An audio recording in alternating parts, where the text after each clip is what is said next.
Off camera, I went ahead and took some of my rough cut, and I mean rough cut lumber, and spun it down and got it cleaned up a little with thickness planer so it's roughly the same size. And using the measurements that we just got, I'm going to cut 4 of each to the length that I need. So the 2 lengthwise, 2 lengthwise, 2 crosswise. When it comes to the crosswise pieces, I'm gonna pause there because I'm going to do something a little bit different. There's a little bit additional measurement there. Plus 1.5 inches, so I need 8.5 inches off the width. The reason being, when I do this, I want it to fit within a certain space. 1, the camper shell. 2, needs to fit in the trailer. So our first board is going to be 74 minus 8.5. So 66, 65.5 inches. Where's my pencil? The second part of what I did there was I cut this strip. And what I did was I cut this to 69.5 inches. That basically takes 1.5 inches off the sides. And if you're wondering, yes, the back of that shell tilts in about 2 inches versus the front. So with that being done, I should be set now to maybe tack this together. I gotta check on one more thing. Now I was going to use some of the leftover timber locks, but since I don't have more than 2 of those, I do have some of these GRK fastener structural screws left over. They're not long enough though. So what we're gonna have to do, and what I did was I laid this board across here, marked it so I have an idea of where it is. I then laid the screw down to the end of the thread on this board and marked it as well. And it just so happened, when I put this in there, this black strip here where it ends to the tip is how deep I need to go into the wood. So I don't have to mark it, I just have to drill it to that point there, and we should be good. That, and I gotta drill it straight. Wish me luck. And we're gonna do 2 of these as well.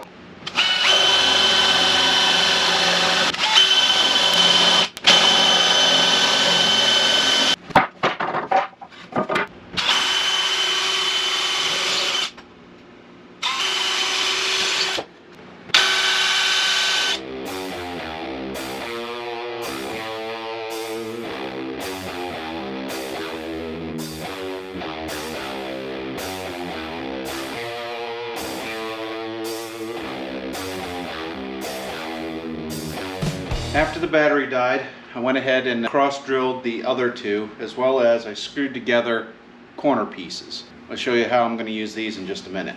And as far as how we're holding all this together, we're going to be using 3.5 inch number 10 exterior screws. We're using screws because, as explained previously, this potentially could be moving. So if it moves, you screw it. If it don't move, you nail it. Buildings versus, trailers. That, and I really didn't feel like getting out the air compressor and the nail gun and doing all that inside. I'd much rather use the impact driver.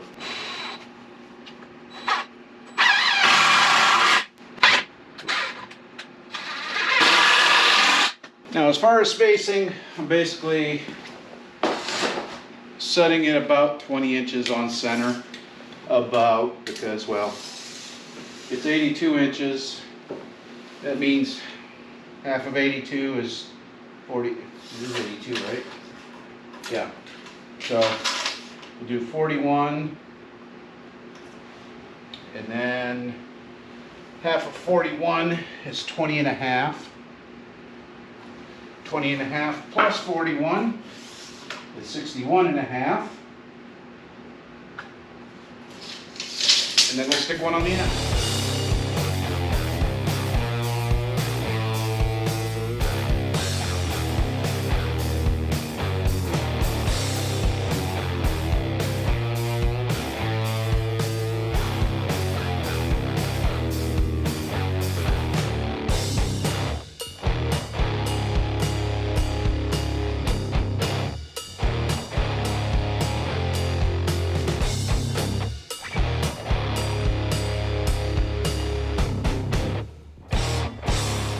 So it's been a week or two since we got into this, but we got a lovely rainy night and I'm absolutely exhausted, so I figured, why don't I get into this? It's a joke. I am tired, but you know, stuff's gotta get done. What am I gonna do, sit and watch TV? Anyhow, I went and in the shed, if you remember previously, we had these lovely tulip tree boards, or yellow poplar, that we went ahead and, rotten on the edges. So we're going to take care of some of that. We're going to skin these down and square them up a little. Basically, I'm going to square them up because I want it as tight as possible, because this is going to be a floor. They are a little thick, or a little thin this way, so we're going to end up having to double them up. We got a lot of good wood here that we can use, because I'm thinking now that I've actually got them out and they've had some time to dry, I'm not going to be able to use these for what I wanted to use them for originally, which was siding on the shed. So we're going to have to cut some new trees for that, but we can still use the old stuff for pigs. They won't care. I would love to be able to use my compound miter saw, but unfortunately, right now these boards are 16 inches wide, almost 17. I'm not going to make it an exact fit. I'm just going to get it close, and then we're going to rework the board. I'll show you what I mean here in a second.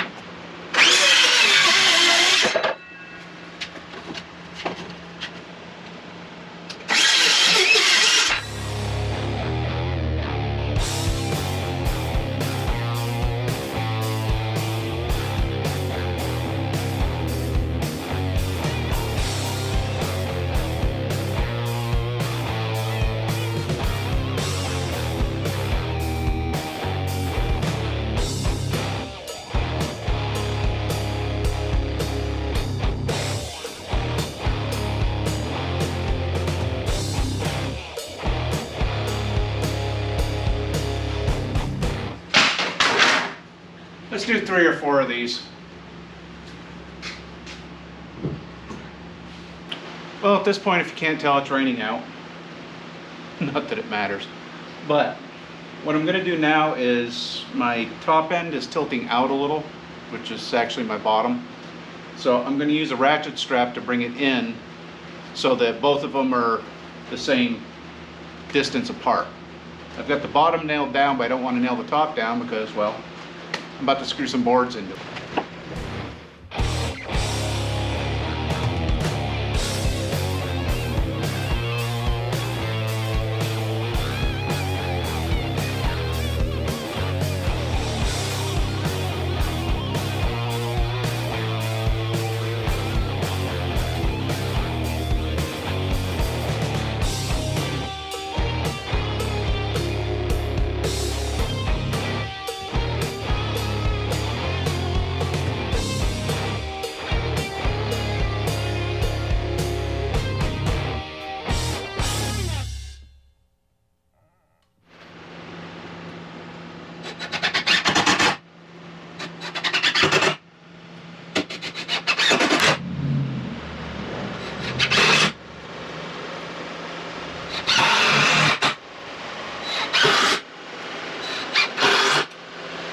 Wondering, I'm using number 8 2-inch deck screws. So these are coated screws, shouldn't rust. And I also bought 5 pounds of them. Do I need 5 pounds of them? No. But screws and nails, you're going to use them for something. Go out and buy a little box of them, unless they're finished nails, you're going to use them for something on a Homestead. Just buy the big box, and then you're covered.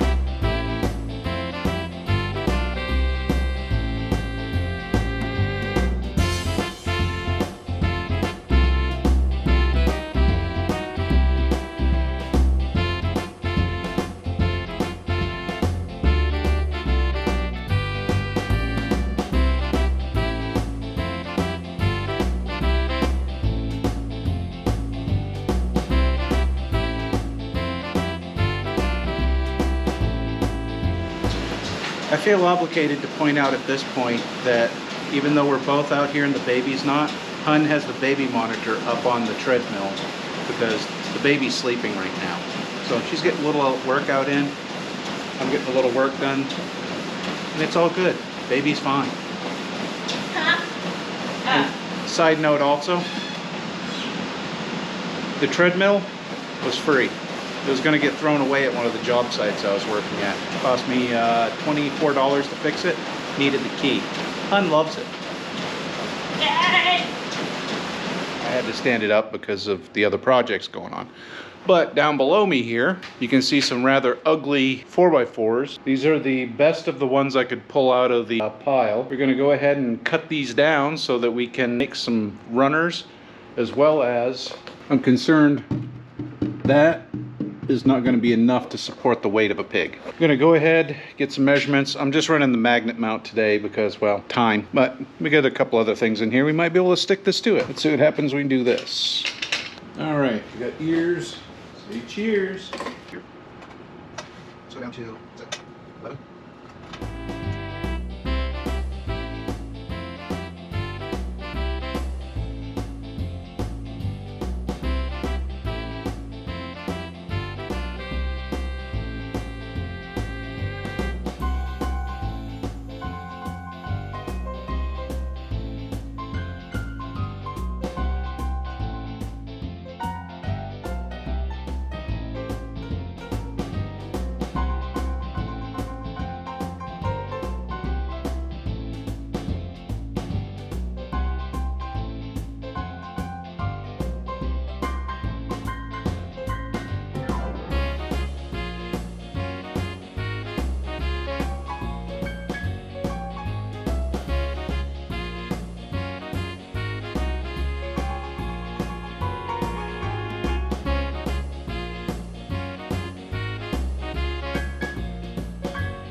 I feel obligated to point out at this point that even though we're both out here and the baby's not, Hun has the baby monitor up on the treadmill because the baby's sleeping right now.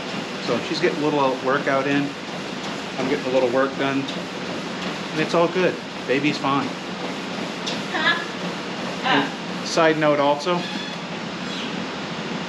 the treadmill was free. It was going to get thrown away at one of the job sites I was working at. It cost me $24 to fix it. Needed the key. Hun loves it. Yay!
Well, I got a stack more of lumber, so I think we need to go ahead and skin some boards down and see if we can get these to fit. It's going to be more of what you've already seen. Sorry. I did finish the sides, so she's all boxed in. Next, we're going to go ahead and some tile down. Linoleum. We're actually using 1x1 panels. If you're wondering why are we putting tiles down in the enclosure, well, there's no guarantee we're always going to have goats in it. And on top of that, this keeps stuff from soaking into the wood and rotting it out quicker. So if the pigs are wet, or if we're putting goats in there and they're peeing on everything, it's just going to make it a little easier to clean up because they'll be able to get the sawdust out a lot easier. These panels, so you know, they are sticky back. Theoretically, you should be able to stick them right on there, but I've never had any luck with that. So what I got was some floor adhesive, resealable flooring adhesive. I'm just going to put this down, throw the tiles on there, and let it dry. We might roll it in too. I don't know. All right. So we have our adhesive. And we're going to use the small tines on this because we're not doing big tiles.